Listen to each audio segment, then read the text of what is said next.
नमस्कार फ्रेंड्स, मैं रविंद्र कुमार महतो एक बार फिर अपने YouTube चैनल आरकेटीसी धनबाद पर आप लोगों का स्वागत करता हूं। हम लोग डीसी मशीन डिस्कस कर रहे थे और आज इस सीरीज में हम लोग डिस्कस करेंगे efficiencies of A DC generator. तो डीसी जनरेटर के लिए क्या क्या एफिशिएंसीज संभव है उसको हम लोग यहाँ पे डिस्कस करने का प्रयास करेंगे। तो हम लोग सबसे पहले देखेंगे power stages of A DC generator. तो डीसी जनरेटर का पावर स्टेजेज जो है हम लोग यहाँ समझने का प्रयास करेंगे और डीसी जनरेटर का पावर स्टेज को मैंने यहाँ पे बनाने का प्रयास किया है। ठीक है, तो सबसे पहले हम लोग देखेंगे मैकेनिकल पावर इनपुट जो आपको प्राइम मूवर से प्राप्त होगा। ठीक है, तो इसी मैकेनिकल पावर इनपुट को हम लोग पीएमडी से सूचित करेंगे। ठीक है, अब देखिए जितना मैकेनिकल पावर इनपुट आपको प्राप्त होगा प्राइम मूवर से उसमें से कुछ लॉसेस हो जाता है। तो क्या क्या लॉसेस होता है? तो लॉसेस आपका होता है हिस्टेरेसिस लॉस होता है, ठीक है, एडी करंट लॉस होता है, फ्रिक्शन लॉस होता है और विंडेज लॉस होता है। यहाँ देखिए हिस्टेरेसिस लॉस और एडी करंट लॉस को मिला करके आप मैग्नेटिक लॉसेस कह सकते हैं और फ्रिक्शन लॉस और विंडेज लॉस को मिला करके आप मैकेनिकल लॉसेस कह सकते हैं। तो यहाँ मैग्नेटिक लॉसेस और मैकेनिकल लॉसेस को भी अगर मिला दें तो उसको हम लोग स्ट्रे लॉसेस कह सकते हैं। यानी यहाँ पे क्या है कि जो प्राइम मूवर से मैकेनिकल पावर इनपुट आपको प्राप्त हुआ उसमें से आपको क्या है स्ट्रे लॉसेस हो जाता है और स्ट्रे लॉसेस होने के बाद जो है आर्मेचर पर जो आपको इलेक्ट्रिकल पावर मिलता है उसको हम लोग कहते हैं ग्रॉस आर्मेचर पावर। और ग्रॉस आर्मेचर पावर को हम लोग लिख सकते हैं PA equal to EG into IA, जहाँ EG क्या है जनरेटेड EMF है और IA आपका आर्मेचर करंट है। ठीक है, अब देखिए क्या है कि जितना आपको आर्मेचर पर ग्रॉस इलेक्ट्रिकल पावर मिलता है उसमें से क्या होता है कि कुछ लॉस हो जाता है कॉपर लॉसेस के रूप में। ठीक है, तो कॉपर लॉसेस के रूप में जो पावर लॉस हो जाता है उसके बाद जो आपको आउटपुट पर या लोड टर्मिनल पर जो आपको पावर प्राप्त होता है उसको हम लोग कहते हैं लोड पावर। इस लोड पावर को आप आउटपुट पावर भी कह सकते हैं।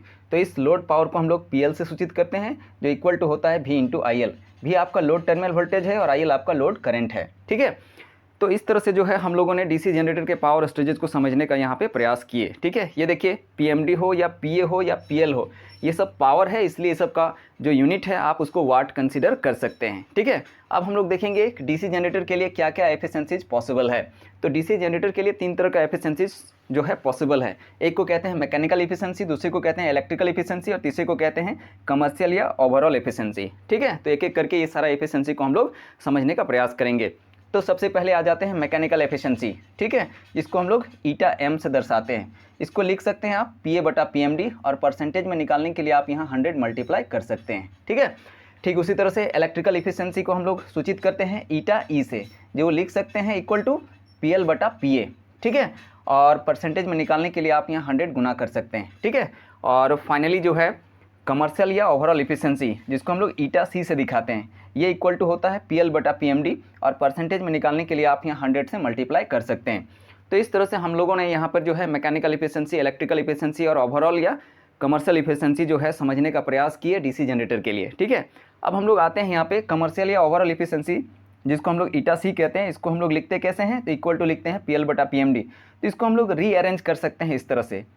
यहाँ देखिए PA गुना किया गया है और PA भागा किया गया है। तो इसको अगर रीअरेंज करेंगे तो हम लोग ईटा C जो है उसको इस तरह से दर्शा सकते हैं PL बटा PA इंटू PA बटा PMD। इन दैट केस क्या होगा, ये जो PL बटा PA है इसको आप इलेक्ट्रिकल इफिशिएंसी कह सकते हैं और जो PA बटा PMD है इसको आप मैकेनिकल इफिशिएंसी कह सकते हैं। तो इस तरह से हमारा जो कमर्शियल इफिशिएंसी जो है वो इक्वल टू हो जाता है product of electrical efficiency and mechanical efficiency. ठीक है, तो इस तरह से जो है हम लोगों ने इलेक्ट्रिकल इफिशिएंसी, मैकेनिकल इफिशिएंसी और ओवरऑल इफिशिएंसी के बीच में एक संबंध यहाँ पे हम लोग एस्टैब्लिश कर दिए। अब ये ध्यान रखना है यहाँ पे कि हमारा जो ओवरऑल या कमर्शियल इफिशिएंसी होगा वो इलेक्ट्रिकल इफिशिएंसी से भी कम होगा और मैकेनिकल इफिशिएंसी से भी आपका कम होगा। आशा करते हैं ये वीडियो आप लोगों को पसंद आया होगा। वीडियो पसंद आता है तो वीडियो को लाइक करें, दोस्तों के साथ शेयर करें और चैनल्स पर नए तो चैनल को सब्सक्राइब कर लें। धन्यवाद।